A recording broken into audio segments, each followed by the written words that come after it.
आज हम BEd first sem के first paper childhood and growing up की फर्स्ट यूनिट देखेंगे, जिसमें आज का टॉपिक है concept, meaning, scope and importance of educational psychology. सबसे पहले हम देखेंगे मीनिंग ऑफ एजुकेशनल साइकोलॉजी। क्या होती है? शिक्षा मनोविज्ञान क्या है? शिक्षा मनोविज्ञान शिक्षा के संपूर्ण क्षेत्र का अध्ययन है। इस प्रकार या हम ऐसा कह सकते हैं कि मनुष्य का शैक्षिक परिस्थितियों में किया गया अध्ययन शिक्षा मनोविज्ञान कहलाता है। शिक्षा, शिक्षक, विद्यार्थी और शिक्षा सामग्री आदि का मूल्यांकन मनोविज्ञान के आधार पर ही होता है। इसमें सबसे अधिक महत्वपूर्ण बालक होता है, उसी को केंद्र मानकर शिक्षक कार्य करता है। पाठ्यक्रम का चुनाव किया जाता है और वातावरण को साधन संपन्न बनाया जाता है। इस प्रकार हम कह सकते हैं कि शिक्षा मनोविज्ञान वह विधायक विज्ञान है जिसके माध्यम से बालक के व्यवहार का अध्ययन शैक्षिक वातावरण में किया जाता है। इसके लिए भी विभिन्न विद्वानों ने परिभाषाएं दी हैं। सबसे पहले हम देखते हैं क्रो एवं क्रो के अनुसार उनका क्या मानना है शिक्षा मनोविज्ञान के लिए। शिक्षा मनोविज्ञान व्यक्ति के जन्म से वृद्धावस्था तक सीखने के अनुभवों का वर्णन तथा व्याख्या करता है। सेकंड है इसमें स्किनर के अनुसार उनका कहना है कि शिक्षा मनोविज्ञान, शिक्षा जो है वो मनोविज्ञान की वह शाखा है जो सिखाने और सीखने के साथ संबंधित है। इसके अनुसार सीखना और सिखाना शिक्षा मनोविज्ञान का अत्यंत महत्वपूर्ण क्षेत्र है। नेक्स्ट है जूड के अनुसार, जूड का मानना है कि शिक्षा मनोविज्ञान एक ऐसा विज्ञान है जो व्यक्ति में हुए उन परिवर्तनों का उल्लेख करता है और व्याख्या करता है जो विकास की विभिन्न अवस्थाओं में होते हैं। इसके बाद हम देखते हैं नेचर ऑफ एजुकेशनल साइकोलॉजी। ऐसा माना जाता है कि जहाँ व्यवहार है वहीं मनोविज्ञान है, क्योंकि शिक्षा मनोविज्ञान का क्षेत्र अपनी प्रकृति के कारण ही इतना व्यापक है और व्यक्ति के देश, समाज और सर्वांगीण विकास शिक्षा के द्वारा ही संभव होता है। एक ओर जहाँ यह विज्ञान है वहीं दूसरी ओर यह सामाजिक विज्ञान भी है।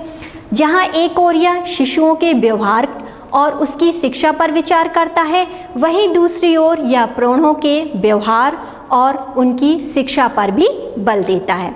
इसी प्रकार एक ओर जहाँ यह संपन्न परिवार में पलने वाले बच्चों की समस्याओं का अध्ययन करता है, तो दूसरी तरफ ये पिछड़े हुए बालकों की समस्याओं का अध्ययन भी करता है।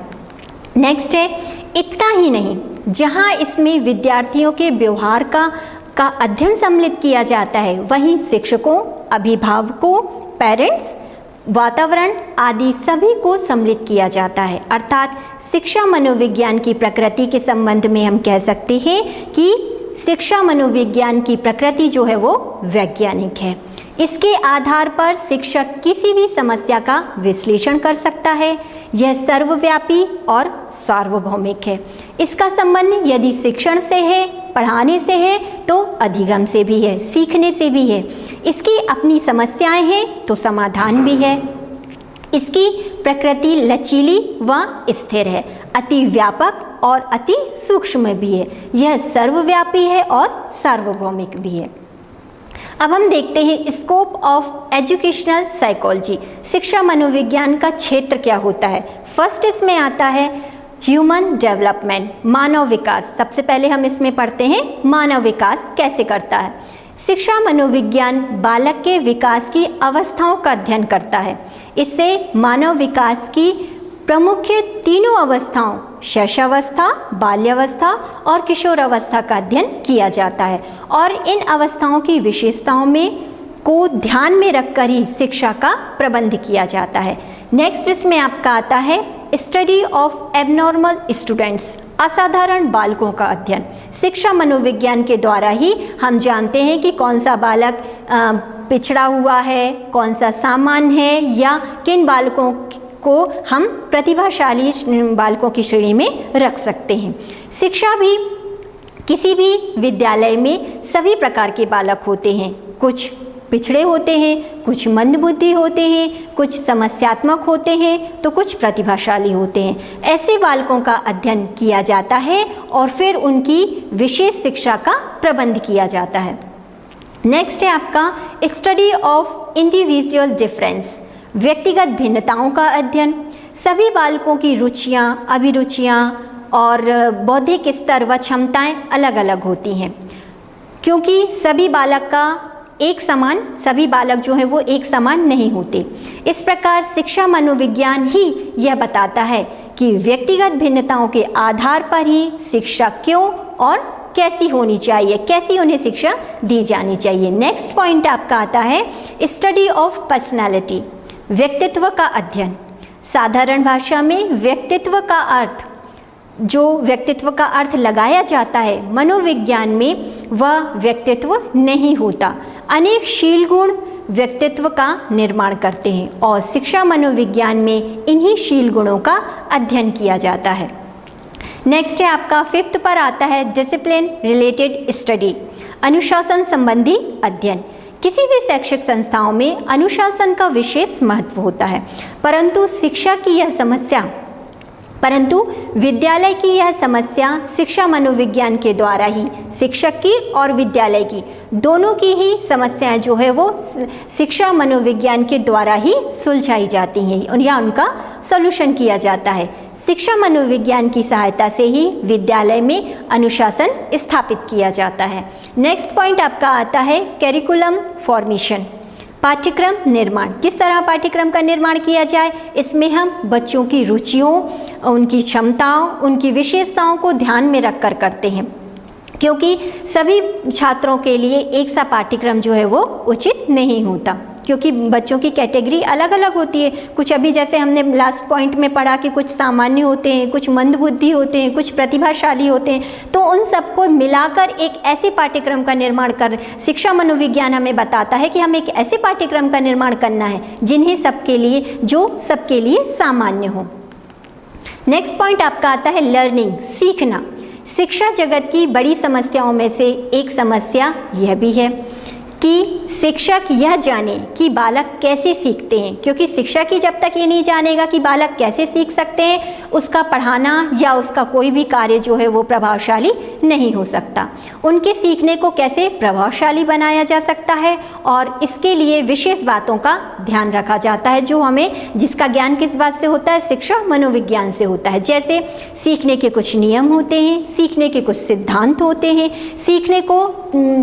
सिखाने को प्रभावशाली तत्व कौन कौन से होते हैं और सीखने का स्थानांतरण कैसे किया जा सकता है। नेक्स्ट पॉइंट आपका आता है स्टडी मेथड्स, अध्ययन विधियां क्या होती हैं। सभी अध्ययन विधियां सभी स्थानों पर उपयुक्त नहीं होती है, बल्कि कुछ नवीन विधियों का भी विशेष विकास किया जाना चाहिए और ऐसा करना ही शिक्षा मनोविज्ञान के अंतर्गत सम्मिलित किया जाता है। शिक्षा मनोविज्ञान के क्षेत्र के विषय में स्किनर ने कहा है कि शिक्षा मनोविज्ञान के क्षेत्र में वे सब व्यवहार, वे सब तत्व सम्मिलित हैं जिनका संबंध शिक्षा से है। नेक्स्ट पॉइंट आपका आता है इम्पोर्टेंस ऑफ एजुकेशनल साइकोलॉजी। शिक्षा मनोविज्ञान के दो पहलू होते हैं, पहला होता है व्यवहारिक, दूसरा होता है सैद्धांतिक। वर्तमान समय में शिक्षा मनोविज्ञान के बिना शिक्षा की प्रक्रिया सफलतापूर्वक संपादित नहीं की जा सकती। आधुनिक युग में शिक्षा का आधार ही मनोविज्ञान है। सबसे पहले इसमें हम देखते हैं कि बाल केंद्रित शिक्षा, जो शिक्षा दी जाती है वो बालक को केंद्र बनाकर ही दी जाती है। बालक की योग्यता, क्षमता, रुचि, अभिरुचि के अनुसार पाठ्यक्रम तथा शिक्षण विधियों का निर्माण किया जाता है। सेकंड पॉइंट आपका आता है शिक्षण पद्धति में परिवर्तन। वर्तमान समय में अनेक मनोवैज्ञानिक शिक्षण पद्धतियों का विकास किया गया है। इसके अनुसार शिक्षण देने से बालक की अंतर्निहित शक्तियों का विकास होता है, साथ ही अभिव्यक्ति को माध्यम भी मिलता है। डाल्टन योजना, प्रोजेक्ट पद्धति, किंडरगार्टन एवं बेसिक शिक्षा ऐसी ही शिक्षण पद्धतियां हैं जिनसे बालक का सर्वांगीण विकास होता है। नेक्स्ट है पाठ्यक्रम, करिकुलम। आज हम पाठ्यक्रम का निर्माण करते समय बालक की रुचियों, अभिवृत्ति, विकास जैसी अनेक बातों को ध्यान में रखा जाता है। हम दूसरे शब्दों में कह सकते हैं कि आज पाठ्यक्रम जो है वो बच्चों के लिए है, ना कि बच्चे पाठ्यक्रम के लिए हैं। फिर आता है आपका समय सारणी, टाइम टेबल। अब समय सारणी बनाते समय मौसम, बच्चों की योग्यता, रुचि, अभी व्यक्तिगत भिन्नता जैसी अनेक बातों को ध्यान में रखा जाता है। ये किसके माध्यम से होता है? शिक्षा मनोविज्ञान के माध्यम से। नेक्स्ट पॉइंट आपका आता है पाठ्य सहगामी क्रियाएं। पाठ्य के जो आप करिकुलम है उसके साथ आप और कौन सी क्रियाएं करते हैं जिससे बच्चे किसी अपने सिलेबस को जो है वो अच्छी तरह समझ सकते हैं। अन्य क्रियाओं को पाठ्यक्रम में स्थान देने के कारण बच्चों के सर्वांगीण विकास में बहुत ही सहायता मिलती है। नेक्स्ट है अनुशासन, डिसिप्लिन। प्रजातांत्रिक आधार पर स्थायी अनुशासन बनाए रखने पर बल दिया जाता है। नेक्स्ट है स्वस्थ वातावरण। स्वस्थ बालकों की स्वस्थ शिक्षा के लिए स्वस्थ वातावरण का होना बहुत ही आवश्यक है, क्योंकि वातावरण छात्रों में विशेष सीखने की अधिक रुचि उत्पन्न करता है। विद्यालय में इस प्रकार का वातावरण तैयार किया जाता है कि उस वातावरण में अर्जित ज्ञान का स्थानांतरण जो है वो व्यवहारिक जीवन में हो सके। नेक्स्ट है शिक्षा के उद्देश्य की प्राप्ति के साधन। शिक्षा जो हम दी जा रही है किस उद्देश्य से दी जा रही है, उसके प्राप्ति के साधक कौन कौन से हैं। शिक्षा मनोविज्ञान शैक्षिक लक्ष्यों की प्राप्ति में सहायक होता है। स्किनर के अनुसार उनका कहना है कि शिक्षा मनोविज्ञान शिक्षक को ज्ञान प्रदान करता है और आध्यात्मिक ज्ञान के आधार पर शैक्षिक लक्ष्यों को प्राप्त करता है। नेक्स्ट है वैयक्तिक भेदों पर बल। व्यक्तित्व भिन्नता जो होती है उस पर बल दिया जाता है। व्यक्तित्व भेदों से युक्त छात्रों को व्यक्तिगत शिक्षण की आवश्यकता होती है। मंदबुद्धि, प्रतिभाशाली तथा विकलांग बालों की पृथक शिक्षा पर मनोविज्ञान द्वारा ही मनोविज्ञान के आधार पर उनकी शिक्षा का व्यवस्था की जाती है। नेक्स्ट है मापन एवं मूल्यांकन। आज बालक की रुचि, योग्यता, अभिव्यक्ति एवं अन्य अंतर्निहित योग्यताओं का मापन करके उसको विकास की दिशा दी जाती है, जिससे बालक को जीवन में सही दिशा मिलती है और वह अपनी क्षमता तथा योग्यता का उच्चतम विकास करता है। आज का टॉपिक हमारा यही समाप्त होता है। Thanks for watching. Thank you.